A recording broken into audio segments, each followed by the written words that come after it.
بسم الله الرحمن الرحيم الحمد لله رب العالمين وصلى الله وسلم وبارك على سيدنا محمد وعلى آله وصحبه أجمعين ولم تبعهم بإحسان إلى يوم الدين أما بعد أيها الإخوة والأخوات السلام عليكم ورحمة الله تعالى وبركاته. Chers frères et sœurs, bienvenue à toutes et à tous dans cette nouvelle émission intitulée Warattil al-Qur'ana tartila, récite le Coran avec soin, qui est diffusée par la chaîne satellitaire Iqra et qui est consacrée à la bonne manière de réciter le Coran et à l'étude des règles de tajwid qui lui sont bien particulières. Ces règles de tajwid sont abordées selon la lecture Hafs telle qu'il l'a rapporté de son cheikh Asim et à la lumière du livre Le Tajwid simplifié, nouvelle approche. Et nous serons accompagnés sur ce plateau, comme à l'accoutumée, par trois de nos étudiants de l'IESH de Château-Chinon, notre frère Ilyas Al-Lamdawi, notre frère Mohamed Fath Al-Khair et notre frère Mohamed Mahjoub. Bienvenue à tous les trois, barakallahu fikum.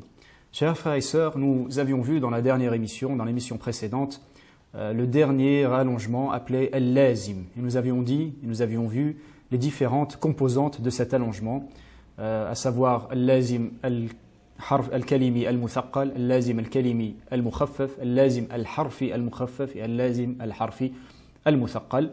Et nous avions dit que pour Al-Harfi al-Muthaqqal, Al-Harfi al-Mukhaffaf, on retrouvait cet allongement au sein de certaines lettres par lesquelles débutaient certains chapitres du Coran, tels que Alif, Lam, Mim, Qaf, Yasin, etc. Et pour mettre en valeur cet allongement, il fallait donc les écrire telles qu'elles se prononçaient. Par exemple, Qaf, Qaf, nous avons le Alif suivi d'un soukoun originel, etc. Le chapitre que nous abordons aujourd'hui concerne toujours les lettres. Ces lettres-là, en début de certains chapitres, qui sont appelées al-huruf al-muqatta'a, les lettres entrecoupées, c'est ainsi qu'on peut les traduire littéralement. Les lettres entrecoupées, pourquoi? Parce que nous les coupons les unes des autres. Alif, Lam, Mim, et nous ne lisons pas Alam, Ta, Si, Mim, Ta, Sin, etc. Nous allons voir dans cette émission comment les reconnaître, quels sont les différents allongements qui les composent et comment les lire. Tout d'abord, toutes ces lettres d'allongement sont au nombre de 14. Les unes répétées dans différents endroits, et elles sont réunies par les savants dans certaines phrases, comme par exemple Nassun hakimun qat'an lahu sir. Nous avons la lettre Nun, la lettre Sad, Nassun, Hakimun, la lettre Ha, par exemple Hamim, le Kaf, Kafa Ya'in Sad, Hakimun, la lettre Ya, par exemple Yasin, la lettre Mim de Alif Lam Mim, Qat'an, la lettre Qaf, Ta, Ain et Alif, Qaf, la lettre Ta, Sin, la lettre Ain de Ain Sad, Kaf Ya Ain Sad, surat Maryam, l'Alif par exemple, Alif Lam Mim. Lahu Sir, Al-Lam wal-Ha, Al-Lam de Alif Lam Mim, la lettre Ha de Taha, Sir, la lettre Sin de Ta, Sin et la lettre Ra de Alif Lam Ra par exemple. Ça, c'est une phrase assez connue. Il y a d'autres phrases comme par exemple Taraqa sam'aka an-nasiha. Voyons cela à l'image. Donc l'allongement des lettres dites muqatta'a. Certains chapitres du Saint-Coran débutent par des lettres qui sont plus ou moins allongées selon leur nature. Elles sont appelées lettres muqatta'a, signifiant littéralement entrecoupées et sont au nombre de 14, regroupées dans l'une des deux phrases suivantes. Par exemple, Nassun hakimun qat'an lahu sir et Taraqa sam'aka an-nasiha. Vous remarquerez que ces lettres sont de couleurs différentes car elles représentent chacune un type d'allongement bien particulier. Celles qui sont en rouge seront prolongées de 6 temps, on les appellera Mad al-Lazim. Celles qui sont en vert seront prolongées de 2 temps, on les appellera Mad al-Tabi'i. La lettre Ain seulement qui est en bleu, elle sera prolongée au choix 4 ou 6 temps, nous verrons pourquoi. Et la lettre Alif, la seule aussi qui est en violet ici, qui n'est pas prolongée du tout. Et justement, quels sont ces différents allongements et quelles sont les lettres qui leur sont appropriées, les voici à l'image. Classement de ces lettres selon leur nom et durée d'allongement. Nous avons d'abord la seule lettre Alif pour laquelle il n'y a aucun allongement. Nous disons Alif, nous ne disons pas A. 5 lettres qui sont prolongées de 2 temps et qui sont de l'ordre du Mad al-Tabi'i. Les lettres Ha, Ya, Ta, Ha et Ra, regroupées dans ces deux mots Hayyun Tahura ou bien Hayyu Rahtin, etc. La troisième catégorie pour les 7 lettres suivantes, Sanaqussu lakum, la lettre Sin, la lettre Nun, la lettre Qaf, la lettre Sad, la lettre Lam, la lettre Kaf et la lettre Mim, qui sont toutes prolongées de 6 temps, qui sont toutes de l'ordre du Al-Lazim. Et enfin, la dernière catégorie, pour la seule lettre Ain, qui est prolongée au choix 4 ou 6 temps, c'est ainsi que ça a été rapporté, et qui est annexé à al-lin. Nous verrons pourquoi on l'appelle ainsi. Justement, comment les lire? Manière de les lire. Donc la lettre alif se lit alif tout simplement, et nous remarquons qu'il n'y a pas du tout d'allongement. Les 5 lettres hayyun tahura se lisent donc ha, ya, ta, ha, ra. Donc nous avons la lettre alif à chaque fois, et ces allongements sont tous de l'ordre du med al-tabi'i, donc c'est pour cela qu'on les prononce de 2 temps. La troisième catégorie, les lettres sanaqussu lakum, la lettre sin, nous la lisons sin. Nous avons la lettre ya suivie d'un soukoun qui est originel, donc c'est bien med al-lazim 6 temps. La lettre nun, nous avons bien la lettre waw suivie du soukoun originel. Qaf, la lettre alif suivie du soukoun originel. Sad, la même chose, alif suivie du soukoun originel. Lam, la lettre alif suivie du soukoun originel. La même chose pour kaf. Et enfin mim, la lettre ya suivie du soukoun originel. C'est pour cela que toutes ces lettres sont allongées de 6 temps seulement, et elles sont toutes de l'ordre du med al-lazim al-harfi. Et enfin, le dernier cas, ayn. Comme vous pouvez le constater, il se lit ayn. Ayn, nous remarquons ici que nous avons la lettre ya qui est un soukoun précédé de la lettre fatha et suivi d'un soukoun. La lettre ya sakina précédée d'une fatha, nous l'avons vu précédemment, c'est la marque du med al-lin. Marque du med al-lin qui est prolongée de 2, 4 ou 6 temps. Seulement, à la différence du med al-lin, c'est que nous avons le soukoun qui suit, qui est un soukoun originel ici. Alors que pour med al-lin, le soukoun était occasionnel. Il n'apparaissait que lors de l'arrêt. Par exemple, al-bayt, alors qu'ici le mot ayn, le soukoun est originel et ne change pas. C'est pour cela qu'on ne peut pas l'appeler med al-lin. Med al-lin, on l'appellera med en arabe mulhaq bi med al-lin ou shabih bi med al-lin, c'est-à-dire annexé au med al-lin, car il lui ressemble, mais il ne présente pas tous les critères pour qu'il soit appelé med al-lin. C'est pour cela que nous pouvons le prolonger aussi bien de 4 ou de 6 temps. 2 temps aussi, ça a été rapporté, mais par une autre voie. Donc la lecture Hafs, telle qu'elle a été rapportée par la voix de l'imam Shatibi, n'intègre pas cette durée de 2 temps, mais seulement 4 ou 6 temps. L'imam Shatibi, dans ce recueil de vers, nous dit « Wa fi aynin al-wajhani wa at-tulu fuddila », c'est-à-dire dans la lettre Ayn, nous avons les 2 types d'allongement, 4 et 6 temps, et la durée majoritaire, si vous voulez, celle qui est la plus prise en compte, c'est 6 temps. Voyons maintenant où est-ce que l'on retrouve ces lettres d'allongement, au début de quel chapitre et comment les prononcer. Nous les lirons tous ensemble, Inch'Allah. Donc, dans l'image, vous avez ces différentes lettres au début de tous les chapitres. Premièrement, donc, Alif Lam Mim, par exemple dans Surat Al-Baqarah, puis Alif Lam Mim Sad dans Surat Al-A'raf, Alif Lam Ra dans, par exemple, Surat Yusuf, Uhud, etc. Alif Lam Mim Ra dans la seule Surat Ar-Ra'd, Kaf Ha Ya Ayn Sad dans Surat Maryam, Taha au début de la Surat Taha, Ta Sin Mim au début de Surat Ash-Shu'ara ou bien Al-Qasas, Ta Sin au début de Surat An-Naml, Yasin, donc la Surat Yasin, Sad, Surat Sad, Ha Mim qui se répète à plusieurs reprises au début de cette Surat, par exemple Surat Ghafir ou bien Fussilat. Ayn Sin Qaf, Ayn Sin Qaf sont donc 3 lettres qui suivent les lettres Hamim de Surat Ash-Shura. Surat Ash-Shura qui commence par Hamim, Ayn Sin Qaf, c'est-à-dire 5 lettres entrecoupées qui se suivent. Puis la lettre Qaf du début de Surat Qaf et enfin Nun du début de Surat Nun wal Qalam. Et vous remarquerez par rapport aux couleurs que chaque lettre respecte donc par rapport à sa couleur la catégorie dans laquelle elle est. Les lettres rouges sont toutes prolongées de 6 temps car elles relèvent de l'ordre du med al-lazim. La lettre alif qui est en violet n'est pas du tout prononcée, n'est pas du tout prolongée, pardon. Les lettres en vert sont toutes prolongées de 2 temps car elles relèvent toutes du med at-tabi'i. Et enfin la lettre ayn en bleu, dans kaf ha ya ayn sad et ayn sil qaf, qui sont toutes prolongées, qui sont dans les 2 cas prolongées ou qui est prolongée dans les 2 cas de 4 ou 6 temps. Nous allons nous entraîner, Inch'Allah, sur chacun de ces mots et les prononcer ensemble. Je vais les lire et les étudiants avec nous sur ce plateau les liront après moi. Donc, Alif Lam Mim tout d'abord. Alif Lam Mim. Alif Lam Mim. Alif Lam Mim. صاد ألف لام ميم صاد ألف لام را ألف لام را ألف لام ميم را ألف لام ميم را. Pour l'exemple suivant, Kaf, Ha, Ya, Ain, Sad, nous avons la lettre Ain pour laquelle nous avons au choix de 4 temps ou 6 temps. Nous allons d'abord commencer par 4 temps, puis 6 temps. Kaf, Ha, Ya, Ain, Sad. كاف ها يا عين صاد.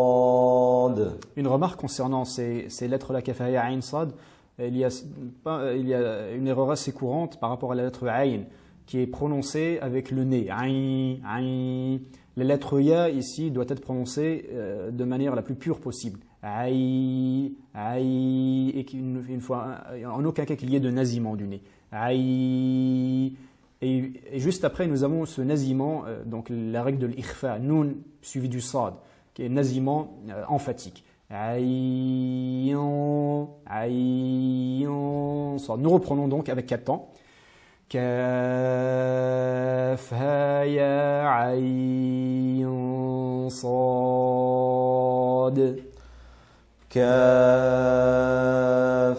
ها يا عين صاد.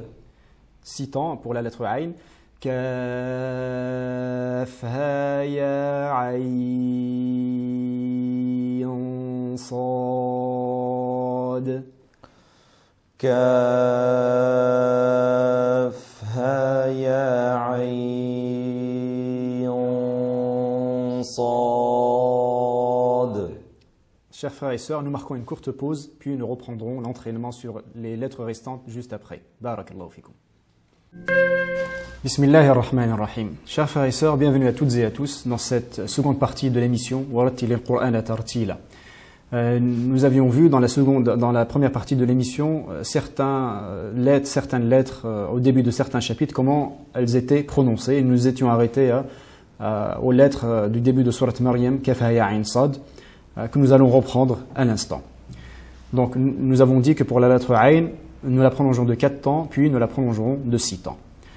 Kaf, Ha, Ya, Ain, Sad. كاف ها يا عين صاد. كاف ها يا عين صاد. كاف ها يا عين صاد. Pour Surat Taha, Taha. طه. La suite, Tasim, Mim. طاسيم ميم. Bien veillez ici pour la lettre Sin à ne pas prononcer donc l'allongement avec le nasillement. Si, mais bien Sin. On reprend. Tasim, Mim. طاسيم ميم. Ensuite, nous avons Tasin. Tasin. طاسين. Ensuite, Yasin. Yasin. ياسين. صاد. صاد. حميم.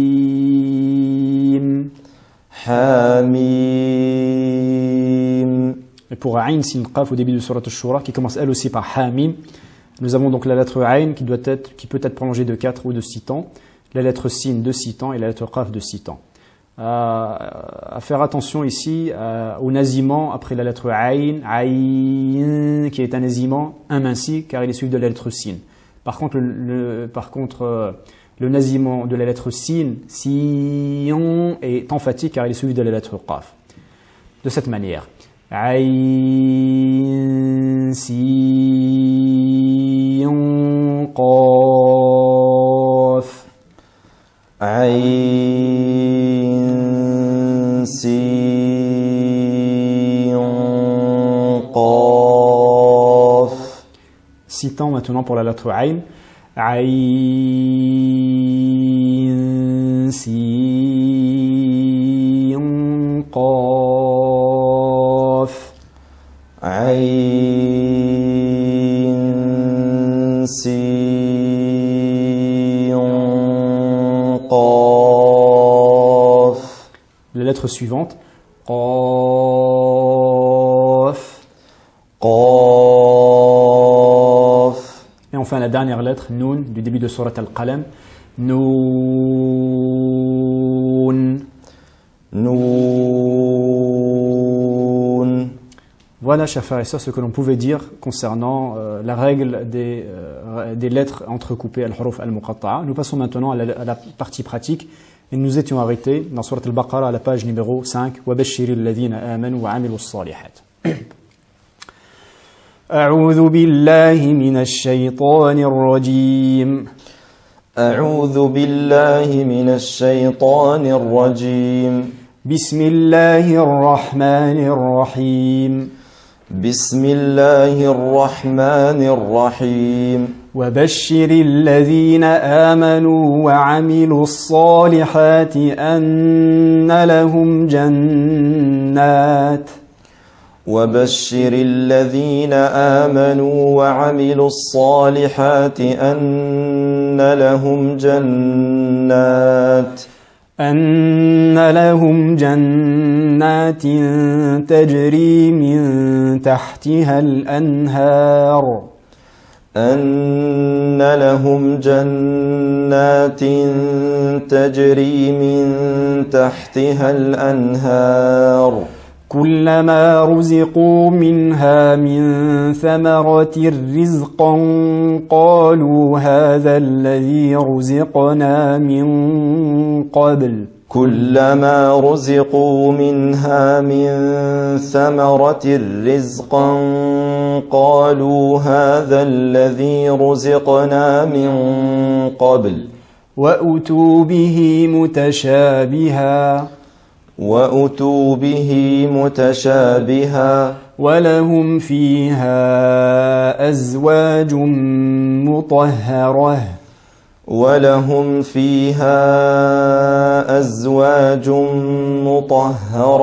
وهم فيها خالدون. إن الله لا يستحيي أن يضرب مثلا ما بعوضة فما فوقها. إن الله لا يستحيي أن يضرب مثلا ما بعوضة فما فوقها. فأما الذين آمنوا فيعلمون أنه الحق من ربهم. فأما الذين آمنوا فيعلمون أنه الحق من ربهم. وأما الذين كفروا فيقولون ماذا أراد الله بهذا مثلا. وأما الذين كفروا فيقولون ماذا أراد الله بهذا مثلا. يضل به كثيرا ويهدي به كثيرا. يضل به كثيرا ويهدي به كثيرا. وما يضل به إلا الفاسقين وما يضل به إلا الفاسقين الذين ينقضون عهد الله من بعد ميثاقه ويقطعون ما أمر الله به الذين ينقضون عهد الله من بعد ميثاقه ويقطعون ما أمر الله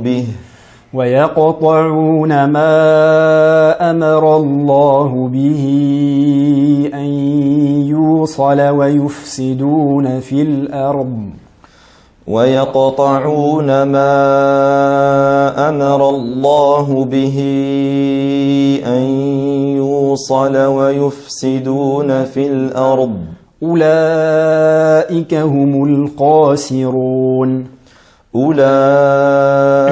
هم الخاسرون كيف تكفرون بالله وكنتم أمواتا فأحياكم كيف تكفرون بالله وكنتم أمواتا فأحياكم ثم يميتكم ثم يحييكم ثم إليه ترجعون ثم يميتكم ثم يحييكم ثم إليه ترجعون هو الذي خلق لكم ما في الأرض جميعا ثم استوى إلى السماء هو الذي خلق لكم ما في الأرض جميعا ثم استوى إلى السماء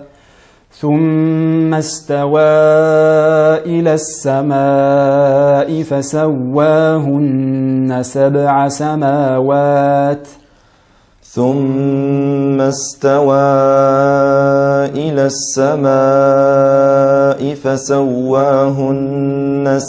سماوات وهو بكل شيء عليم Barakallahu fikum. Voyons les remarques concernant donc cette page.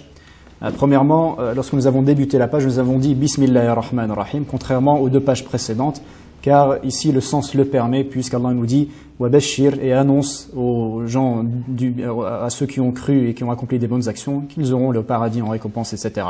Donc, il est recommandé ici de dire Bismillahirrahmanirrahim. Nous nous sommes arrêtés Anna lahum jannat pour marquer l'arrêt lorsque le verset il est un peu long, éviter donc de s'arrêter sur tajri Anna lahum jannatin tajri car le sens serait différent. Anna lahum jannat et puis après on reprend Anna lahum jannatin tajri min tahtiha al-anhar car lorsque nous nous arrêtons sur le mot tajri cela donne comme sens courir, les jardins du paradis qui courent, les jardins terrestres qui courent, alors que le mot tajri ici signifie couler, c'est-à-dire que les sources coulent sous ces jardins. Min tajri min tahtiha al-anhar, lorsque nous nous arrêtons, donc bien veiller à ce que la lettre ha et alif soient prononcées de manière amincie et non emphatique, al-anhar, mais bien al-anhar. Dans le même verset, min thamaratir rizqan, il y a une petite difficulté ici, due à l'assimilation thamaratir ri, et surtout que la lettre ra est amincie, ri, ne pas dire thamaratir ri, comme nous l'entendons parfois, thamaratir ri, et la lettre suivante c'est la lettre zay et non la lettre sin, ne pas dire rizqan, thamaratir rizqan, mais bien thamaratir rizqan, la lettre ra muraqqaqa et la lettre zay bien mise en évidence. À la fin de ce verset, nous avons le mot mutahharah. Nous avons plusieurs lettres qui se suivent, les unes amincies, les autres emphatiques. La lettre mim, donc amincie, la lettre ta emphatique, et la lettre ha, amincie, qui elle est située entre deux lettres emphatiques. Mutahharah. Et la dernière lettre ha aussi, il ne faut pas qu'elle soit influencée par la lettre ra qui la précède au niveau du volume. Mutahharah, et non mutahharah. Mutahharah. Et bien mettre en évidence la lettre ha sur laquelle on s'arrête. Dans le verset suivant, nous avons Inna Allah la yastahyi an yadriba mathalan. La lettre Ya de yastahyi, il faut bien la prononcer, car on aurait tendance à dire la yastahi, mais bien la yastahyi, yi, la yastahyi an yadriba mathalan ma ba'udatan fama fawqaha. Nous avons dans le verset numéro 27 wa yufsiduna fil ard, lorsque nous nous arrêtons fil ard, bien faire attention à la lettre hamza qui est amincie, la lettre ra et la lettre dad, les lettres ra et dad qui sont emphatiques, et ne pas s'arrêter avec al-qalqala al-ard, mais bien fil ard. Ulaika humul khasirun. Il reste quelques remarques que nous donnerons lors de notre prochaine émission. Barakallahu fikum. Merci de nous avoir suivis et à la prochaine émission. Wa sallallahu sallam wa baraka ala sayyidina Muhammad. Wassalamu alaikum wa rahmatullahi ta'ala wa barakatuh.